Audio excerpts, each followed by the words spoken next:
I'm sure you've heard it's okay to fail, but in reality, you never want to fail. That's why I want to make this video called Never Become a Failure in Business, and how to avoid the mentality that makes you more likely to fail.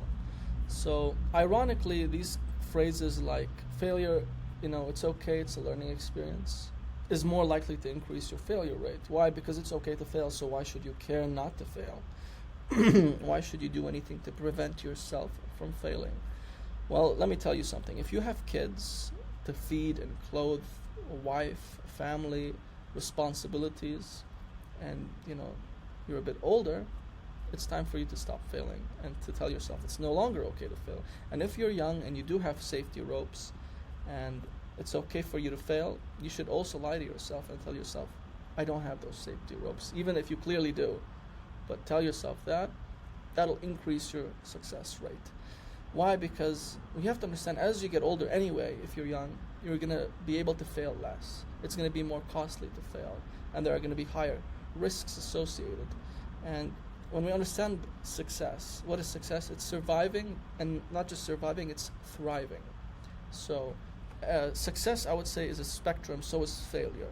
You have the very bare 1% of success, just surviving, and you have the very end of the extreme of thriving. And it's the same thing with failure. You're just on the bare edge, let's say, of becoming a person who's breaking even and succeeding, and then it goes all the way to the other side where you're dead, everything is zero, So you have to understand what is vital in your business and what isn't, so you know what to remove. And when you're young, you have to realize, I have to get over this learning experience. And when you're old, you've had enough learning, so it's enough failing, okay? So let's talk about the motivation you need to have for survival. Why do we have motivation to survive anyway? Well, we have a very powerful psychological tool called fear, and we have to use this wisely. It's a tool. We shouldn't waste it on stupid things that don't matter, but we should use it to incentivize us from not doing what we need to do. So it should incentivize us to do those things because we're afraid to have those consequences that we create for ourselves. So, for example, not able to feed our family is a big fear, right, for surviving. So that's just an example. You should come up with your own, and you should use that to your motivation. And you have to grasp this before we move into anything else. Because if you don't, you just worry about your safety ropes. It doesn't matter. You really have no incentive to really try hard if you have a good idea that has been proven to work. So get that into your head first. So why do businesses fail? Most businesses fail because they don't adapt.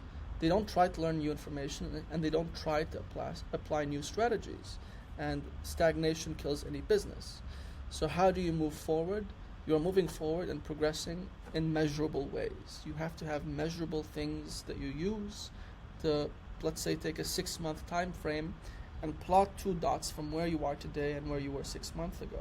As long as that angle of attack, no matter where it is on the spectrum, the higher, the more extreme of thriving, the lower, the bare minimum of surviving, as long as there's a positive angle, you're not technically failing. So that's the mentality you have to understand here, and you have to have measurable, clear objectives that you can measure daily or monthly or any period of your choosing that you can indicate this. So let's talk about failure versus success. So, and like I said, any type of progress is not failure, but again, you have to be doing actions that result in that angle to increase towards the positive, towards up. And you could do so many actions or so little actions. There's no real answer here as long as it's positive. But let's say you do 100 actions or 78 actions in this example in 6 months, but you're minus 3%. You're at a negative angle into failing in a 2-month or 6-month or whatever period. That means your actions are not safe, calculated, and useful. You're taking big risks. You're trying really weird stuff. That's where you should be trying things that have a high success rate previously. Okay, everyone knows this strategy is quite safe, or previously in my business when I did this strategy, I had a really high success rate and I got XYZ, this client, that deal, whatever. So that's the strategies you focus on, even if they're more difficult, time costly, whatever. So it's not about the actions, it's about finding the ones that actually do work. So you could only have done 3 strategies, but you're up 3% versus the person who's done 78 different actions and is down 3% in net revenue or profits or whatever, or gross income. So we have to have things that we measure.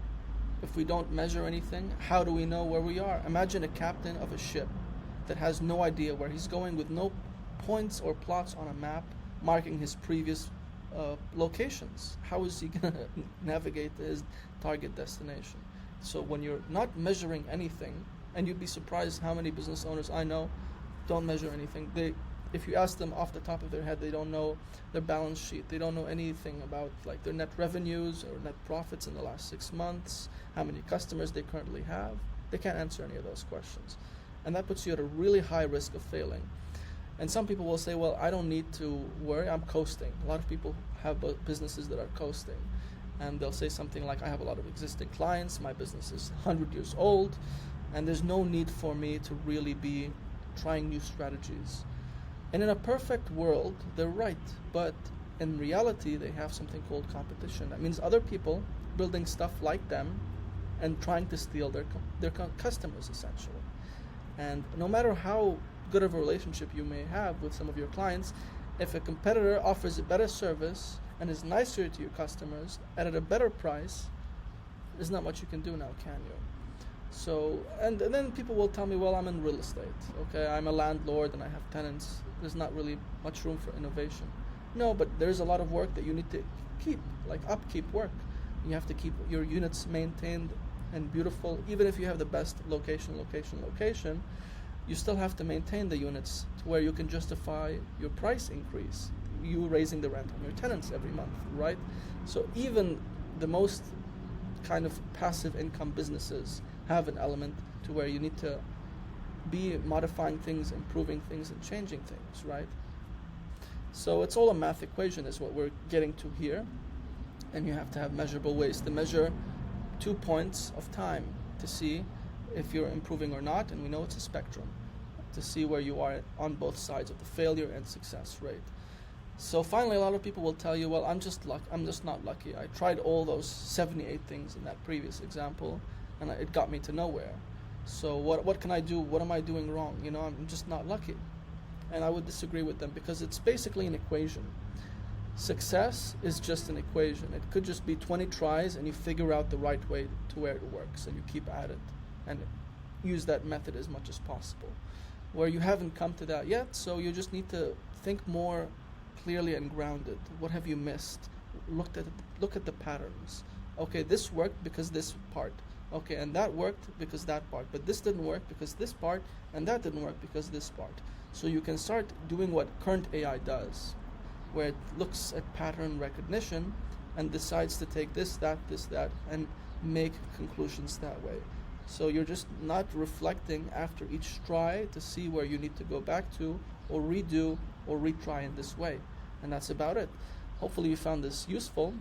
And if you do have a local business and you're trying to grow or trying to stay higher on the angle of success, you can book a free call with me where we help local businesses around the world help customers find you faster, because everyone goes to Google Maps, so we specialize in Google Maps local SEO. So when they go to Google Maps, your target customers, they find you faster than your competition.